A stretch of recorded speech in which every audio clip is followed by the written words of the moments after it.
नमस्कार, मैं मेघा हिंदुस्तानी स्वागत करती हूँ आपका मीना की आवाज पर। दोस्तों, आज संसद भवन में जो ड्रामा देखने को मिला है, वाकई देख के ऐसा लग रहा है कि कोई संसद भवन नहीं बल्कि कोई गली हो। जिस तरीके से आज रेल मंत्री अश्विनी वैष्णव ने संसद परिसर में व्यवहार आचरण किया और जिस तरीके का व्यवहार उनका दिखा हनुमान बेनीवाल के प्रति, वो वाकई आश्चर्यचकित कर देता है कि सचमुच ये हमारे देश के मंत्री हैं। जिस तरीके से आज रेल मंत्री, उनको रील मंत्री कहे जाने पर विपक्ष को हा हु ही इस तरीके का इशारेबाजी कर रहे थे, अपमान कर रहे थे और संसद की गरिमा को धूमिल करने का काम कर रहे थे। आज आपको इस वीडियो में बताएंगे कि हनुमान बेनीवाल ने कैसे रेल मंत्री को आईना दिखाने का काम किया है और मुंह तोड़ जवाब यहाँ पर माफ कीजिएगा, रेल मंत्री अश्विनी वैष्णव को देने का काम किया है। सिलसिलेवार तरीके से आपको बताते हैं। सबसे पहले आपको बताते हैं कि आखिर क्या पूरा मामला है। दरअसल बीते कुछ महीनों से रेल हादसों में इजाफा आ रहा है और इसी को लेकर रेल मंत्री को विपक्ष ने घेरा और उनसे सवाल किए, जिस पर रेल मंत्री इतने तिलमिला गए, बौखला गए कि उल्टा विपक्ष को ही इशारेबाजी करने लगे, चुप रहने की नसीहत दे दी और ये दावा करने लगे कि उनके शासनकाल यानी भारतीय जनता पार्टी के 10 सालों में रेल में कैसे सुधार आया है।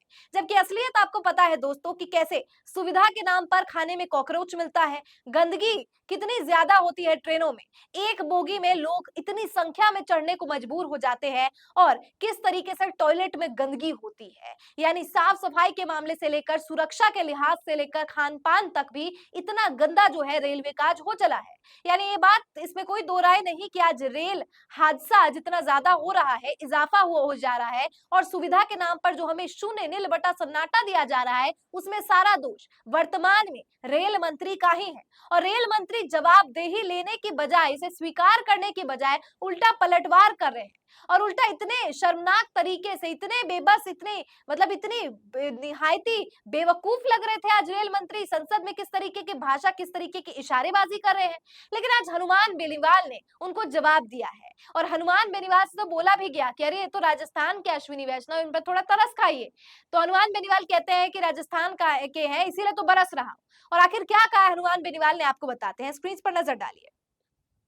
हनुमान बेनीवाल के इस ट्वीट में लिखा है, जब रेल की बात आती है तो यात्री के जहन में आता था सुरक्षा और भरोसे का दूसरा नाम, लेकिन लगातार देश में रेल हादसे हो रहे हैं। रेल मंत्री अपनी जिम्मेदारी से मुंह मोड़ रहे हैं। अब आम आदमी यह पूछने लगा है कि जिस टिकट पर हैप्पी जर्नी रेलवे लिखता था, वाकई वो जनता की जर्नी हैप्पी चाहता भी है या नहीं। ट्रेन में सुरक्षित सफर को लेकर अब सवाल उठने लगे हैं। ट्रेन में यात्रा करने वाले लोग अपनी मंजिल तक सुरक्षित पहुंचेंगे या नहीं, कहीं ट्रेन हादसे का शिकार तो नहीं हो जाएगी। ये चिंता आम जन को सताने लगी है, क्योंकि यात्रियों के लिए सुरक्षित कवच का वीडियो बनाने वाले मौजूदा रेल मंत्री के कार्यकाल में हर महीने 2 पैसेंजर ट्रेन और 1 मालगाड़ी पटरी से उतर जाती है। ट्रेनों के बढ़ते हादसों के बाद देश के लोगों में सिस्टम के खिलाफ रोष व्याप्त है। सोशल मीडिया पर रेल मंत्री को रील मंत्री कहा जा रहा है। संसद भवन में मीडिया के साथ साझा वक्तव्य, यानी ये बात जो है उन्होंने संसद में कही और ये बात हनुमान बेनीवाल ने बिल्कुल ठीक कही है। आप पिछले कुछ महीनों का ब्यौरा निकाल दे तो आपको मालूम होगा कि जून जुलाई महीनों में कितनी मालगाड़ी, कितनी पैसेंजर ट्रेनों का रेल हादसा हुआ है। आखिर इस रेल हादसों में जिन परिवारों ने अपने घर के चिराग को खोया है, उसकी जवाबदेही, उसकी जिम्मेदारी कौन लेगा? मुआवजा देने की बजाय आप उस जगह का मुआयना तक नहीं करते।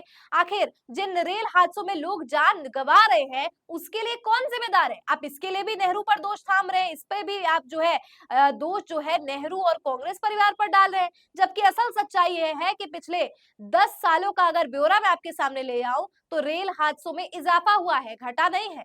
इसको लेकर रेल मंत्री भड़क रहे हैं क्योंकि उनको रेल मंत्री कहा जा रहा है और उल्टा कह रहे हैं तो हम तो बहुत हार्ड वर्किंग, हम तो बहुत मेहनती है।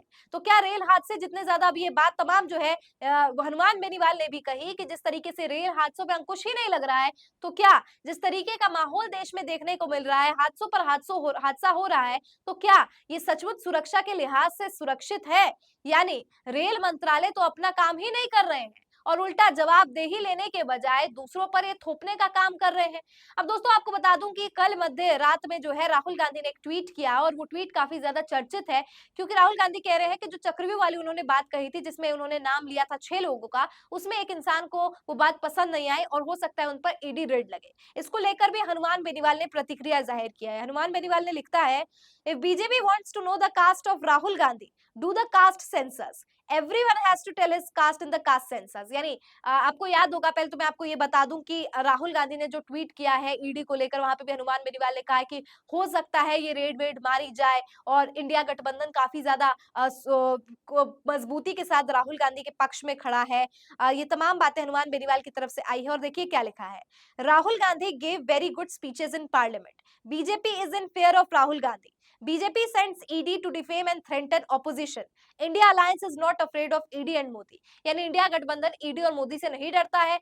राहुल गांधी ने बतौर नेता विपक्ष और प्रतिपक्ष मजबूती से देश के मुद्दों को रखा है और यही कारण है कि अब भय का माहौल बीजेपी के जहन में है। अब इसी से संबंधित तो दोस्तों जातीय जनगणना पर भी अनुराग ठाकुर का विवादित बयान आया। उन्होंने कह दिया कि जात जिनकी पता नहीं है वो जातीय जनगणना करने चले हैं। यानी राहुल गांधी पर तीखा प्रहार था। इसके पक्ष में आए हैं तमाम बीजेपी के लोग। खुद प्रधानमंत्री ने इसको एंडोर्स किया, तारीफ की अनुराग ठाकुर की, जो कि कितनी ज्यादा घातक है आप खुद सोच सकते हैं। लेकिन हनुमान बेनीवाल ने इसका भी कटाक्ष किया और कहा कि जिसको जातीय जनगणना नहीं करवाना है, जो लोग इस पर सवाल खड़े कर रहे हैं, जो राहुल गांधी की जात जानना चाहते हैं, वो जातीय जनगणना में राहुल गांधी उनको जात बता देंगे। ना कि आप इस तरीके का नाटक करे और संसद में ही जात-वात पूछने लग जाए। जातीय जनगणना में तो राहुल गांधी अपना जात बताएंगे ही ना, तो इसमें पक्ष को इतनी क्या तकलीफ और इतनी उत्सुकता क्या है राहुल गांधी की जात जानने की। ये पूरा मामला दोस्तों जो है होता है और किस तरीके से कभी हनुमान बेनीवाल अश्विनी वैष्णव का मुंह बंद करते हैं, तो कभी अनुराग ठाकुर के सवालों का उचित जवाब देते हैं। ये अपने आप में इस चीज को समझने में पर्याप्त है कि इस बार की राजनीति जो है वो एक तरफा नहीं होने वाली। यानी विपक्ष भी हनुमान बेनीवाल जैसे और भी राजस्थान से आने वाले नेता और भी देश के अलग अलग कोने से आने वाले नेता आज काफी सशक्ति के साथ प्रधानमंत्री मोदी और इनके नेताओं के खिलाफ खड़े हैं। दोस्तों आपकी क्या राय है इस पूरी खबर पर, और राजस्थान का एक नेता आज कैसे संसद में दहाड़ लगा रहा है और बड़े बड़े मंत्रियों को का मुंह तोड़ जवाब दे रहा है, उस पर अपनी प्रतिक्रिया जरूर दीजिए कमेंट में। फिलहाल मुझे दीजिए इजाजत और देखते रहिए मीना की आवाज। धन्यवाद।